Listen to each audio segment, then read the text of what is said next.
السلام عليكم ورحمة الله تعالى وبركاته. كنتمنى يا ربي تكونوا في احسن الاحوال وانتم كتشاهدوا الفيديو ديال اليوم.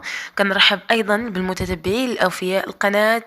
بالنسبة للوصفة ديال اليوم فهي علاج طبيعي وفعال وسريع لعلاج الرشح والزكام وسليان الانف. فهاد الوصفة كتعالج لكم العطس او السخانه او اللي فيه التبوريشه، يعني كتعالج البرد بصفه نهائيه جدا ومن الاستعمال الاول. جربوا، راه هاد الوصفه راها فعاله مجربه مضمونه، ما تخافوش منها نهائيا، راه النتائج ديالها فوريه. هاد الوصفة راه كتعالج السعال والألم اللي كيكون في الصدر، وكتعالج كذلك الكحة الجافة، وكتحيد البلغم من الرئة وكتنظف الرئة تنظيف عميق، وكتطرد البلغم والنزلات البرد اللي موجودين في هذا الوقت بالضبط. يعني هذا علاج طبيعي غادي يخلصك من السعال الحاد مهما كان قويا، يعني النتائج ديالو غيبانوا معاك من الاستعمال الاول.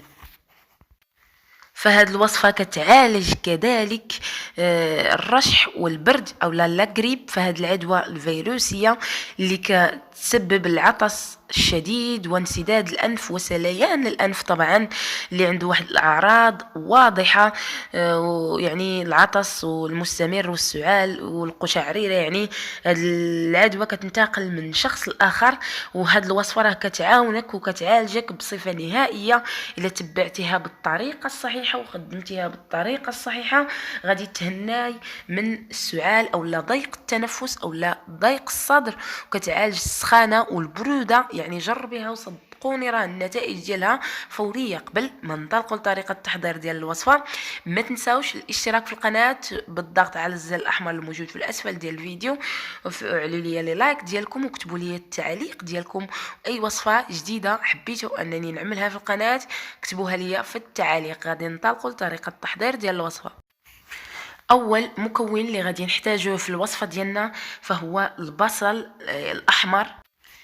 البصل الاحمر او لا الحريف اللي عنده مزايا كثيره على الصحه ديالنا، واللي كيعالج البرد او لا السعال او لا ضيق التنفس او لا اللي عنده البلغم في الصدر ديالو او لا في الرئه ديالو. فراه مكون طبيعي جدا. غادي ناخذ بصله ديالنا وحده صغيره، يعني غادي نحاولوا اننا نحكوها بهذه الطريقه اللي كتشوفوا وما تخافوش منها نهائيا. يعني راه كتعالج لكم المرض ديالكم من الاستعمال الاول.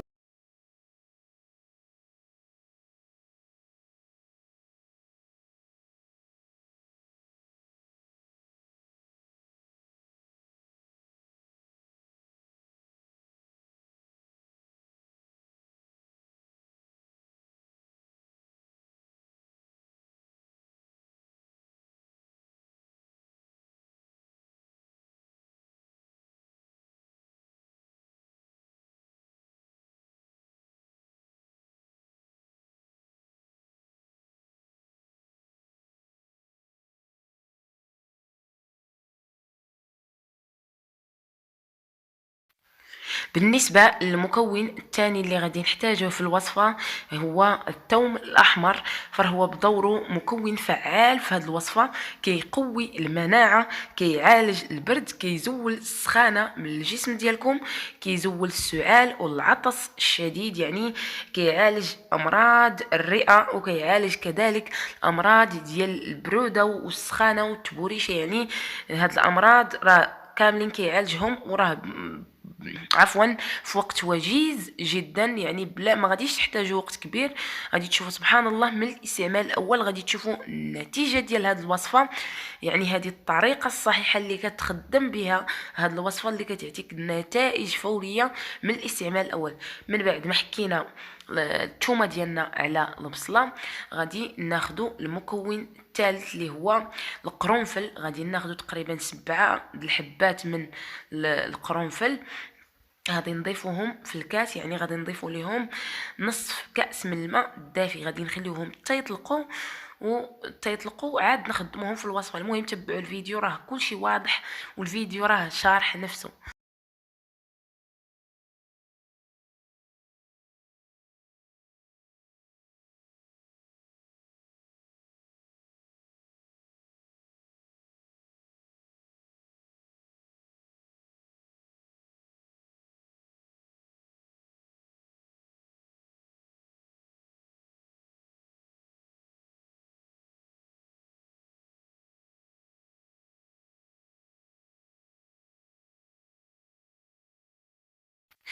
من بعد غادي نصفيو البصله ديالنا والثومه. غادي ناخذ فقط الماء ديال البصله والثومه، يعني غادي نحاولوا اننا نصفيوهم وناخذوا الماء ديال البصله والثومه. ومن بعد غادي نضيفوا ليه العسل، اي نوع عندك من العسل.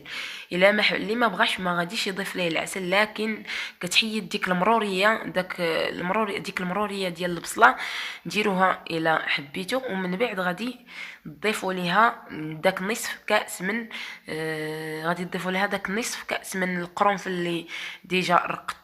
وراه الوصفه باينه وناجحه مليون في المية. بالنسبه لطريقه الاستخدام ديال الوصفه، غادي تشربوا داك الكاس الا غادي تنعسوا مره واحده في النهار.